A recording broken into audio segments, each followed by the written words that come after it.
Breaking news. South Sudan President Salva Kiir Mayardit declared dead. Government of the Republic of South Sudan. Office of Presidential Affairs.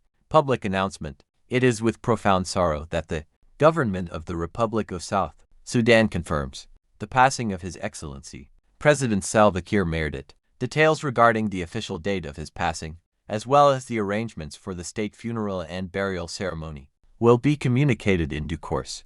At this moment of national grief, all citizens are called upon to remain united and to reflect on the life and legacy of a leader who dedicated himself to the service of our beloved nation. May his soul rest in peace. Issued by Office of Presidential Affairs, Juba, South Sudan. Date: the 17th of May 2025. The political landscape in South Sudan remains tense, with renewed clashes between forces loyal to President Kiir and those aligned with Vice President Riek Machar. These developments have raised fears of a potential return to civil war, underscoring the importance of stable leadership during this critical period. In summary, while the government maintains that President Kiir is in good health and continues to lead the country, underlying health concerns and political tensions contribute to an atmosphere of uncertainty regarding South Sudan's future leadership.